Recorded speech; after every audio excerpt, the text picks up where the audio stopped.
मेरी मॉम जो अमेरिका में है, जो वाइट अमेरिकन है, उन्होंने हमें समझाने की कोशिश की कि आसिफ तुम्हारी आंख नहीं है पर तुम्हारे पास बहुत ब्यूटीफुल ब्रेन है, तो तुम उसी का most utility out of the limited resources you have, जो आपके पास है, उसे बहुत वंडरफुल करने की कोशिश करो। लेकिन तब भी मैंने नहीं समझा। मेरी इतनी हालात बुरी हो गई कि मैं डिप्रेशन में चला गया। मुझे लगा कि अब जीने का कोई फायदा नहीं है क्योंकि मैं ये सर्वाइव नहीं कर पाऊंगा। मेरी सुसाइडल थॉट्स भी आए, अटेम्प्ट भी किया, फेल हुआ, थैंक गॉड। और मुझे एक दिन टीचर, मेरी जो स्पेशल टीचर थे, वो इरिटेट होकर एक ही बात बोले, आसिफ तुम्हारे पास दो चॉइस है। चॉइस ए, तुम चाहे अपने ब्लाइंडनेस को एक्सेप्ट करो और कुछ मत करो और जिंदगी भर मिजरेबल रहो। चॉइस बी, चाहे तो तुम एक्सेप्ट करो कि तुम्हारी ब्लाइंडनेस आ गई है और स्किल सीखो, हुनर सीखो जो तुम्हें फिट फॉर फ्यूचर, जो अभी हम लोग बात करते हैं, हमें तब 1993 में सिखा, और तुम सारी चीज सीखो और अपना एक आइडेंटिटी क्रिएट करो। न जाने वो कैसी वो क्लिक कर गया और हमने उसी वक्त हमने समझा कि नहीं, हमें आगे बढ़ना है। हमने उसी वक्त हमने टेक्नोलॉजी का सहारा लिया, कंप्यूटर लैपटॉप्स हमने चलाने सीखे, टॉकिंग सॉफ्टवेयर इंस्टॉल करने के लिए। हमने बहुत कुछ स्किल्स सीखे, कैसे रोड क्रॉस करना है, कैसे खाना बनाना है, कैसे कुछ करना है, बिकॉज मेरा एक ही मकसद था कि मुझे आइडेंटिटी क्रिएट करना। और आपने वीडियो देखा है, ये ना देखो, हमने फिर भी अपने मुल्क, अपने हिंदुस्तान के लिए इतना कंट्रीब्यूशन करा। ये सिर्फ आप आत्मविश्वास का ही भरोसा है। Thank you. जय हिंद। बहुत सुंदर। आसिफ जी, एक सवाल मैं आपसे और पूछना चाहूँगी जो भावनाओं से जुड़ा है, जो इस बात से भी जुड़ा है कि समाज से अगर एक तिरस्कार मिला तो क्या कई बार सोच बदलने के लिए कुछ एग्जेम्पलरी कदम उठाने की ज़रूरत होती है। जैसे अगर मैं प्रेजेंट गवर्नमेंट की बात करूँ, इससे पहले जो लोग डिसेबल्ड थे या जिनको शरीर में दिक्कत थी, उनके लिए दिव्यांग शब्द का इस्तेमाल किया जाए, ये सोच समझकर एक डिसीजन लिया गया। आपको लगता है कि इस फैसले ने समाज के सोचने के तरीके को बदला कुछ हद तक, या जो लोग हैं जो इस तरह के बॉडी टाइप में हैं या जिनको ऐसी कोई दिक्कत है, उनके लिए ये फैसला उनको मजबूत करने वाला या स्ट्रेंथन करने वाला या समाज में उनकी स्थिति को बेहतर करने वाला था? आप क्या सोचते हैं इसको लेकर? देखिए, मैं बहुत ही ईमानदारी से जवाब देना चाहूँगा।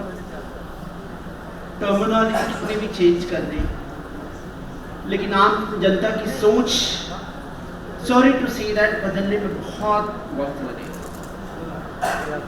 आज मैं अमेरिका के, आपको मैं छोटा सा उदाहरण देता हूँ, बिकॉज आई स्ट्रांगली फील कि हमें अपनी सोच बदलने की जरूरत करती है। आज अगर मैं अमेरिकन फ्रेंड के साथ चल रहा हूँ, Radhika ji, I think you could appreciate this, वो हमें सब कुछ ऑडियो डिस्क्राइब करेंगे। अभी आप चल रहे हैं, एक स्पीड बम्प आने वाला है, पैदल उठाइए तो चलिए, और अभी आप एक गार्डन में बड़ी खूबसूरती से, तो मुझे भी एक इमेजिन हो रहा है कि मैं कहाँ पे हूँ, और वो बात भी करते हुए जा रहे हैं, you know। और अगर वही चीज़ एक अपने दोस्त, अपने हिंदुस्तानी दोस्त के साथ जाऊँ, तो वो बहुत बार ऐसा है कि नीचे स्टेप्स भी हो, वो भी ना बोले, और वो भी एक स्पीड बम्प हो, वो भी बोलना भूल गए, और मैं शायद बम्प भी कर जाऊँ। मेरा ये मतलब नहीं है कि हम लोग केपेबल नहीं है। अभी हम लोग इवॉल्व हो रहे हैं, कल्चर अभी हमारी ये डीएनए में आया नहीं है, वक्त लगेगा, but I am sure, I am confident we are in the right direction. संवेदनशीलता की आप बात कर रहे हैं, सेंसिटिविटी की, वो और उसको और गहराई तक जाने में समय लगेगा। राधिका जी, आप इस पर कमेंट करना चाहेंगे? बिकॉज वो जिक्र कर रहे थे, आप यूएस में रही हैं। बहुत गहराई की बात है, एंड यहाँ तो बहुत सारी लेडीज़ खासकर बैठी होंगी, एंड ऐसी कोई लड़की नहीं होगी हिंदुस्तान में जिसको या तो ऑफलाइन किसी ने कहा होगा तू पतली ज़्यादा है, तू मोटी ज़्यादा है, तेरी लुक्स ऐसी है, तेरी शक्ल ऐसी है। आपने मेरी रील्स का जिक्र किया। हमें तो एज विमेन आदत हो गई है कि हमारी इंटरनेट पे कोई फोटो आएगी तो उस पर 10 लोग अच्छी बातें करेंगे, लेकिन 5 लोग हमारी शक्ल पे बात करेंगे। In fact there was a very interesting incident few years ago, जब 6 म्यूचुअल फंड सीईओज के बारे में कुछ आर्टिकल छपा काम के बारे में, निवेश के बारे में आर्टिकल था, 5 लोग आदमी थे, एक औरत थी, लेकिन मेरी आंखों में ज़रा सा स्क्विंट है, तो 2 लोगों ने मेरी स्क्विंट के बारे में बात करना शुरू कर दिया। तो एक सेंसिटिविटी की तो हम सब में बहुत ज़रूरत है, और ये चेंज होगा स्टोरी टेलिंग के साथ। जैसे ऐसे लोगों की कहानियाँ, जैसे बातें आएंगी वहाँ, लोगों में थोड़ी सी सेंसिटिविटी आएगी कि भाई खामियां तो हर इंसान में होती है। तो मैं आपको राधिका जी थोड़ा पीछे लेके जाना चाहूँगी, क्योंकि जो आपने पॉइंट यहाँ पर उठाया ये एक्चुअली बहुत इंपॉर्टेंट है, और बहुत सारी महिलाओं को और लड़कियों को मैं इस वक्त देख रही हूँ हमारी ऑडियंस में भी। आपने कहा कि कैसे हमारे लुक्स पर कमेंट होते हैं, हम कैसे दिख रहे हैं, जिस तरह का एम्प्लॉय शायद वो हायर करना चाह रहे हैं, हम उनके पैरामीटर्स में फिट बैठ रहे हैं नहीं बैठ रहे हैं लुक्स के मामले में। और इसमें अगर मैं एक बात और भी जोड़ दूँ कि अगर आपका प्रेगनेंसी का टाइम है, प्रेगनेंसी के बाद जो लीव मिटर्निटी लीव्स है उसका टाइम है, ये सारे क्राइटेरियाज कैसे एक महिला की ग्रोथ को कॉर्पोरेट में आज के दौर में या आज के दौर में भी प्रभावित कर रहे हैं क्या, या कुछ बदला है नहीं है, इस पर आपका एक्सपीरियंस क्या है? और मैं चाहूँगी कि ज़रूर आप अपने स्ट्रगल वाले टाइम के कोई इंसिडेंट कोट करें। देखिए, मेरा 18 महीने का बच्चा है, तो और मैं प्रेग्नेंट थी जब मैं एक सीईओ थी, काफ़ी 1 लाख करोड़ की कंपनी की सीईओ थी, एंड आमतौर से हिंदुस्तान में बच्चे जल्दी होते हैं। आई हैड अ चाइल्ड जब मैं 29 साल की थी, विच इज़ क्वाइट लेट। तो मुझे तो बहुत घबराहट हुई कि लोग क्या कहेंगे, इम्पैक्ट क्या होगा, but I will tell you कि आपको भी घबराहट हुई, सीईओ होते हुए भी घबराहट, क्योंकि मुझे और कोई सीईओ का एग्जांपल नहीं मिला। मैंने कहा कोई एग्जांपल ही नहीं है। लेकिन आई टेल यू, मेरा प्रेगनेंसी का दौर और उसके बाद का दौर मेरे करियर का सबसे खूबसूरत पीरियड रहा है, एंड ऑफ कोर्स मैं बहुत खुशकिस्मत हूँ। मैं 2-3 सलाहें देना चाहूँगी। एक तो इसको एक अंग्रेजी में शब्द है ग्लास सीलिंग, जो महिलाओं के लिए यूज़ किया जाता है उनके करियर के लिए, खासकर मैटरनिटी। ग्लास सीलिंग कभी कभी होती है, लेकिन सबसे बड़ी ग्लास सीलिंग ना हमारे दिमाग में होती है। तो कॉन्फिडेंस खुद में आना चाहिए।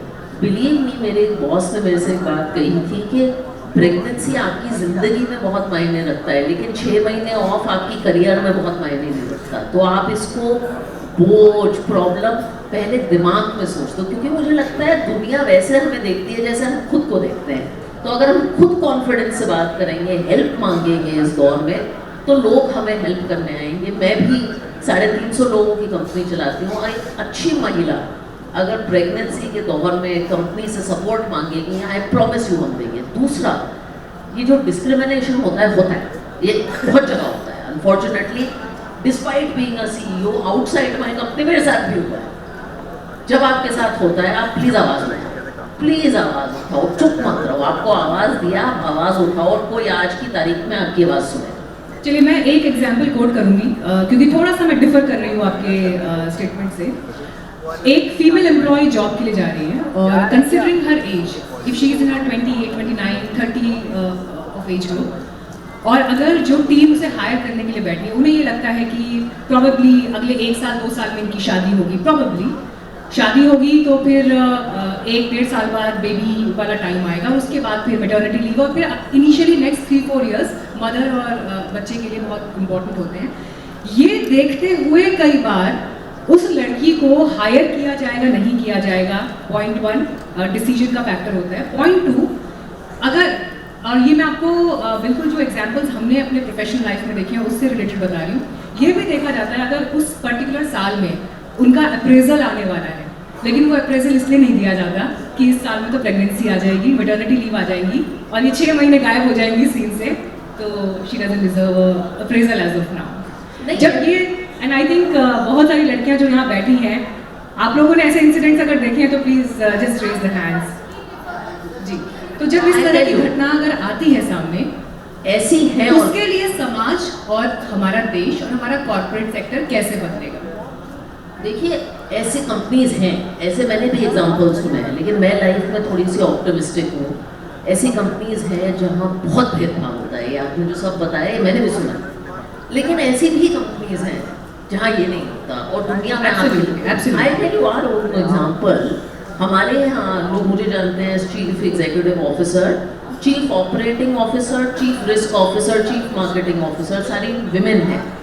all four of us have become mothers in our tenure as CXO, और हम अच्छी खासी, in fact हमारे यहाँ, and maybe it is because we are that kind of culture. आपने अप्रेजल की बात की, अप्रेजल छोड़िए, किसी एम्प्लॉय का बोनस भी अफेक्ट नहीं होता प्रेगनेंसी वाले साल में। तो ऐसी भी कंपनियां होती हैं और उसका एक ही सोल्यूशन है, जैसे और लेडीज कॉर्पोरेट सेक्टर में आएंगी वैसे ही वो कल्चर बदलेगी। सर आप कुछ ऐड करना चाह रहे हैं? इनफैक्ट लास्ट थिंग ऐसे, इस साल हम विमेंस डे पे लेडी वर्कर्स को कह रहे हैं अपनी सास को ऑफिस लेके आइए, अपने सास ये सास भी तो देखे लड़की क्या करती है, थोड़ा उसके काम की इज्जत हो।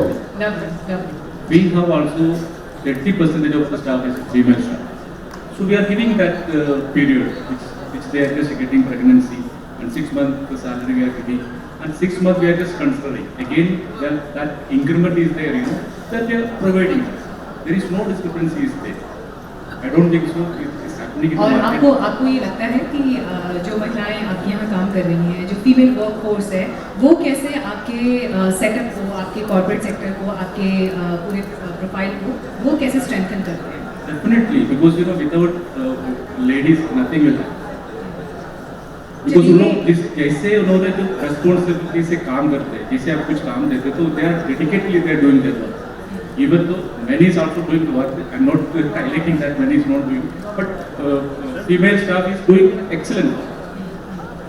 चलिए, बहुत अच्छी बात है कि इस मंच से जब बात हो रही है तो जो अच्छा हो रहा है या होने की आगे और स्ट्रॉन्ग प्रोबेबिलिटीज हैं उनका भी जिक्र आ रहा है, और यही हमारी कोशिश भी है इस संवाद के जरिए कि इस तरफ की बात और इस तरफ की बात एक मंच पर हो, ताकि एक बड़े मैसेज के रूप में चीजें रहें। मैं उसको पहले एक बात कहना चाह रहे आसिफ जी से।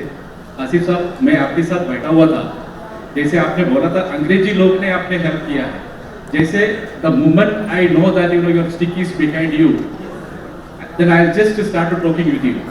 This is happening and this is going on. This picture is, isn't it? आपने अभी जो बताया, जो अंग्रेजी लोग ही आपको हेल्प कर रहे हैं, ऐसे नहीं है इंडिया में भी। Sir, no, I have just given an example. हाँ, उन्होंने एक example मिला, it's not that search, but see again what, because the first time we are just meeting. हाँ, no sir, but see जैसे आपको मालूम पड़ेगा, आपके स्टिक सामने रखा हुआ है तो आपको लेकिन उनका जेनरिक स्टेटमेंट नहीं, हाँ, मेरा जेनरिक उनकी हमारे समाज पर टिप्पणी नहीं थी, लेकिन एक उदाहरण के रूप में उन्होंने कहा कि ये चीज मैंने कहाँ observe. Whenever he is walking in the abroad, even Hump is there, they will just indicating you to please Asif be careful. Right. This time also I just sir, again, see the whole I'm idea. doing that, Sir, I mean, I hope many people are like you, sir, that it will make my life very simple. And you are just an example, but unfortunately, I would love to say it is a common, and I hope it will be in the next 5, 7, 8, 10 years.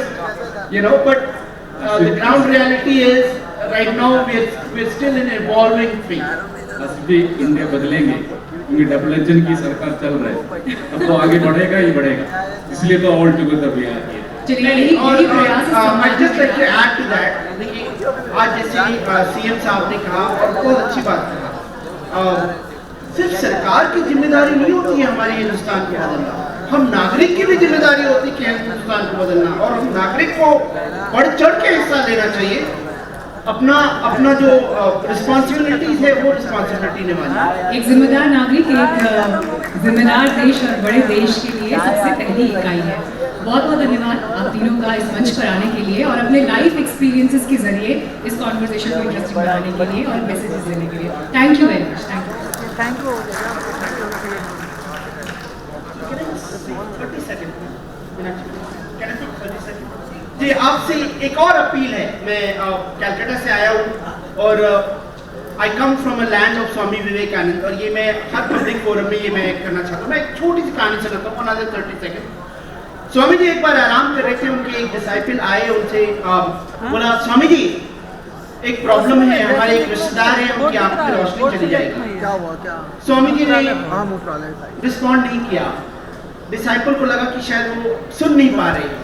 उन्होंने again बड़ी ऊंची आवाज में कही कि स्वामी जी एक बहुत खराब खबर है, मेरे रिलेटिव जिनकी आंखों की रोशनी चली जाएगी। स्वामी जी अगेन उन्होंने उनकी तरफ नहीं देखा। फिर तीसरी बार डिसाइबल ने सुना कि शायद स्वामी जी नहीं सुन पा रहे हैं, और उन्होंने जितनी ऊंची आवाज है, स्वामी जी एक खराब खबर है, मेरे रिश्तेदार अंधे हो जाएंगे। स्वामी जी ने उनकी तरफ देखा और मुस्कुराया और कहे, वो शायद आंखों की रोशनी खो पाते हैं लेकिन मन की नहीं। तो आप सबसे उम्मीद करते हैं आप मन की रोशनी खोइए और आप आगे बढ़िए और हमारे देश को आगे बढ़ाइए। थैंक यू, जय हिंद।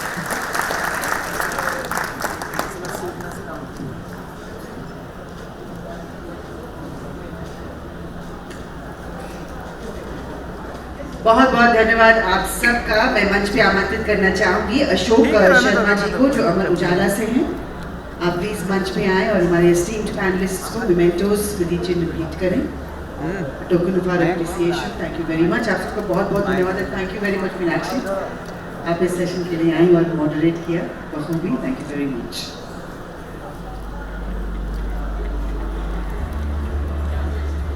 हिमांशु गौतम जी, आप मंच पे आए please and do the honours with the मोमेंटोस।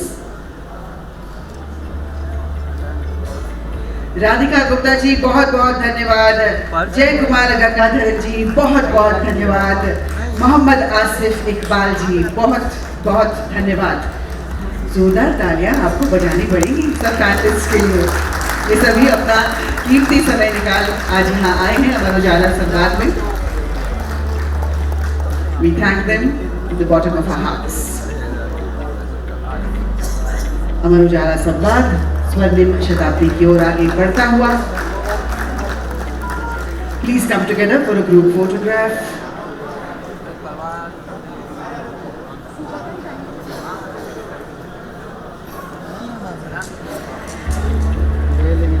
जहाँ डाल डाल पर सोने की चिड़िया करेगी बसेरा, वो उत्तर प्रदेश होगा मेरा। जहाँ सत्य अहिंसा और धर्म का पग पग लगेगा डेरा, वो उत्तर प्रदेश होगा मेरा। Indeed rising Uttar Pradesh.